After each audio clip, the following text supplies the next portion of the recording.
Hey guys, I'm Angelo from S2AS Sports, and today I'm going to run you through the new 2026 Evil Twin. The one thing you will notice just quickly is this is the 20-year anniversary of the Evil Twin. There is two of them, and I'll run you through both colourways, but I just want to let you know if you thought, hey, that isn't the Evil Twin. This is the 20-year model, so the limited edition basically in this colourway. So let's get down to it, shall we?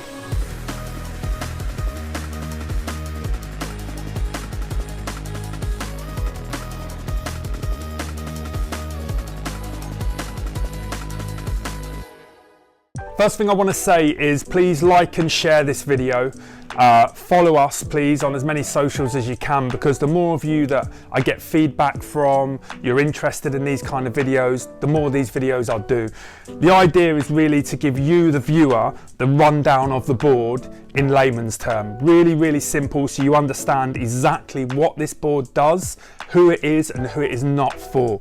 So hopefully I can do that today with the Evil Twin for 2026. So, first things first, who's the board for? I don't want you to watch a 6-minute video, come to the end, and then me tell you it's not for you. Obviously that's not good, so I don't want to waste your time. So who's the Evil Twin for? So first and foremost, you must understand the Evil Twin is a freestyle all-mountain snowboard. And when I say that, I mean it in that range, okay? So it's freestyle first and foremost, all-mountain second, okay? And the idea is basically you can run this through the park all day long if you want, and you can also cruise the mountain. That's the beauty of a freestyle all mountain board. It's a true twin tip, so it rides exactly the same both ways, no different whatsoever. So if you're into your switch riding, this is definitely something you should look for as well. So this is really aimed towards the kind of guy that does like going into the park when he gets the opportunity, does like messing around on the slope, pressing on the nose and the towel and having fun. Not really into charging hard and fast everywhere. That's not really what this board's all about. It will do it, but it's not really what it's all about. It's more focused towards, like I said, the freestyler that wants to ride all over the mountain as well. So if that's you, carry on watching, because I'm going to run you through all the features for 2026 in the Evil Twin. Okay, so let's talk about flex first. Now, flex is a super important part of any snowboard that you buy. Very important, and it's got to be done right. So the Bataleon Evil Twin has a medium flex rating of 5 out of 10, so it's bang in the middle. Okay, too soft and it's very forgiving, easy to ride, but lifeless. Okay, so you got to consider that. Too stiff and it's very aggressive, and it's easy catch and edge and very lively, but loves going quick and it's super stable. So you're literally sitting bang in the middle, so hence what you would get from a freestyle all-mountain snowboard. A 5 out of 10 will basically make it forgiving, easy to ride and fun, so you can press on the nose and tail and stuff, but at the same time still offer you that stability and that responsiveness you would need at speed. Camber profile. So the camber's really important. The camber's basically from here to here, this area here, okay? And what camber offers is it tells you how lively the board's going to be, how responsive it's going to be, and how much pop it's going to have, okay? So there's lower, medium, and high profiling cambers, and some brands describe it very differently, but basically that's what it is, low, medium, or high. And higher isn't always better, just to be clear, okay? The higher profile the camber, the more aggressive it is to ride, the more unforgiving it's going to be, especially at slower speeds. And then the lower profile of the camber, the more forgiving it's going to be at slower speeds, but then at higher speeds it's going to feel pretty lifeless. So in an ideal world, on this type of board, as you'd expect in the Evil Twin, you want something in the middle, and that's exactly what it is. It's a medium profile camber, which basically offers you really good pop, as you'd like out of a freestyle orientated board. Good response as well, in and out of the turn, which is important. And it doesn't feel lifeless. It's not such a low profile camber that's lifeless. Low profile works really well in powder because you've got more volume touching the snow all the time, but it's not really suited to on the piste, and especially in the park. So just bear that in mind. Lower profile works really well at slower speeds, but not so good at higher speeds, and higher profile will obviously be more aggressive and work better at higher speeds, but higher isn't always better. If it goes wrong, it really kicks your ass, if I'm honest. So a medium profile camber is pretty much ideal for the Evil Twin. Okay, let's talk about the most important part of this snowboard, and that is the triple base technology, 3BT Bataleon call it. And basically what it is the tip and the tail, okay, they're 3D here. So you've got the normal profile that's touching the snow here, and then from here to here and here to here, it's lifted. And the reason it's lifted ever so slightly, and that does two things. It makes the board really forgiving. So when you're landing, learning new tricks, I'll give an example. Let's say you want to land a 360 or 180. As you come down on a normal snowboard with a normal tip and tail, when you land, if you land dead straight after the rotation and ride away, that's all good. But when you're learning, that doesn't always happen. You don't complete the spin properly, so you land slightly at an angle, and then you catch that front edge and you fall. It's very common, especially on rotations, okay? Well, the beauty of triple base technology is not going to correct that. So let me be clear on that. It's not going to just make you do a 360 and land and right away. That's not going to happen. But what it is going to do is going to make it a little bit more forgiving, okay? So if you land slightly off axis, you will feel the edge make contact, but you'll get a split second to correct your body positioning and ride away.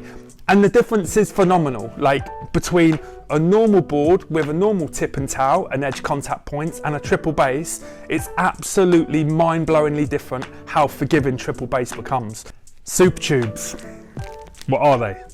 I get people coming in the shop all the time and going, oh, the tech sounds amazing, but what does it actually mean? Like, they're just bombarded with these names like super tube. What is a super tube? Nobody knows, right? So the super tube is basically a tube that runs from here to here on the Evil Twin. And the idea is basically it really enhances the pop, okay, of the board without stiffening it up. That's the most important part, because a freestyle board, you don't want it to be stiff. But at the same point, you want to really enhance the camber, so create more pop from the board. So what they do is they put a super tube down here, just in the center of the board. And basically what that does is it really enhances the pop, makes it like the memory a lot better and a lot more lively, but without stiffening up the center of the board. It's a great little feature. It's small, but it makes a big impact. Okay, let's talk a little bit about the build quality.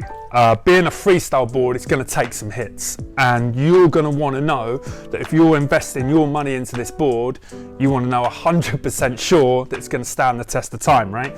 So let's go through some build quality. So the wood core is a 70-30 polonial wood core, and basically what polonial wood core is the best wood that we can find to put in snowboards. It's the best memory known to man, so it keeps its life. You probably all had an old snowboard you put on the deck and you just push down on the camber of the board and it's just lifeless. Well, polonial obviously stops that happening, so that makes it last a lot better. Then the base. So the base of the board, okay, is a mixture between an extruded and a sintered base. Now, sintered base offers really good wax absorption. So basically that means it holds the wax a long time and the board is quicker. The extruded part of the base makes it stronger and great for rows and boxes and easy to repair. So that's obviously important with this board as well. You want something that you can hit every row and slider and stuff with no issue whatsoever, and you know it's going to be beefed up. The other important part of the build quality, which is very important, is the sidewall.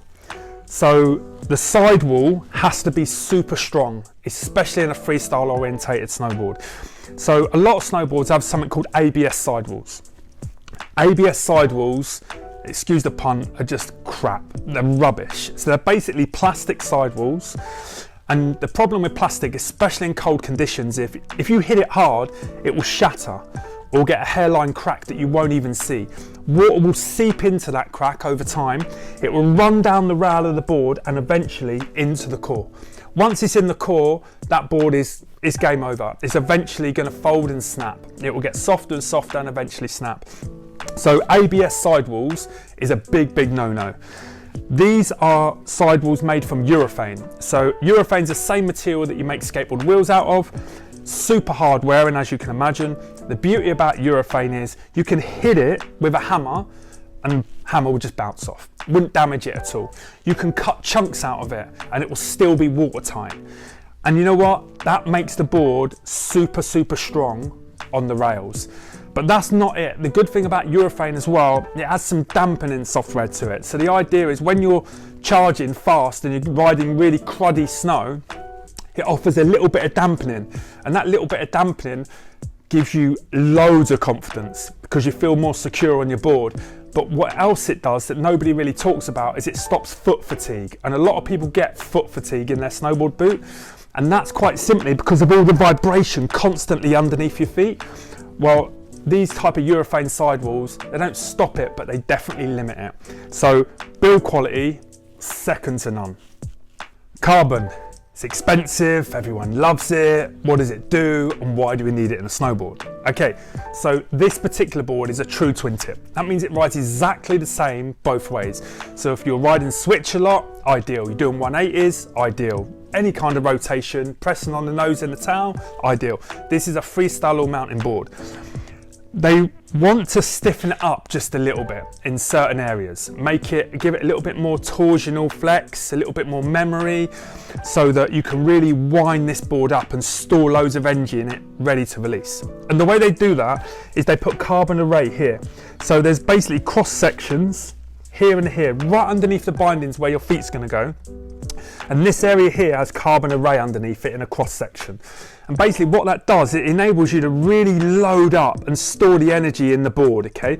So as you're about to hit a kicker and you want to do a 360, any kind of rotation really, then basically you twist your toe and your heel up in certain areas, okay? And the idea is basically what you're doing is you're creating torsional tension into the board, and it's storing loads of energy. And as you take off, you literally release that energy, and that is the energy that really helps your rotation.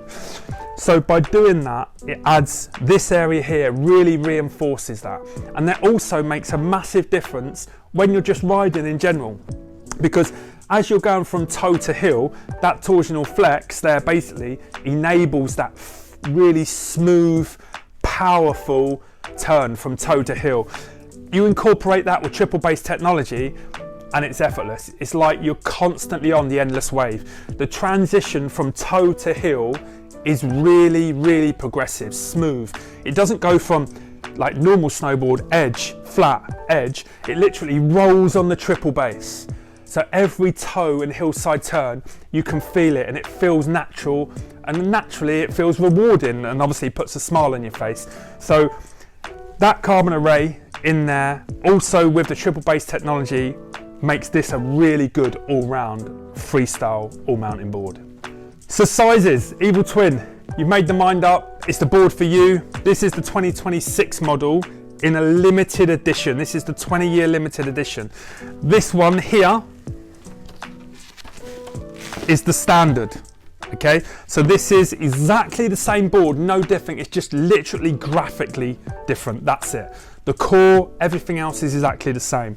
As regards to sizes on the Evil Twin, so both of them come in a 151, a 154, a 156 wide, a 157, a 159 and a 159 wide. If you're unsure about what size to choose, drop a note below, we'll answer it, or even better, just give us a call in store. We've got a snowboard shop in the UK and we're shipping out next day delivery. We're on the phone, we're a bricks and mortar store, we're here to answer your questions, so just give us a ring and we can run you through what size would be best suited to you, whether it be a wide board or a standard width board. Please remember to like and share this video. The more of you that follow us and like and share these videos and comment, the more of these videos we're going to do, because we know that you're liking them or disliking them, whatever it may be. But obviously the more feedback we get, the more likely we're to do more of these reviews basically. But I really appreciate you watching. I hope this has helped you make a decision on whether you do or don't want the Evil Twin for 2026. My name's Angelo from S2AS Sports.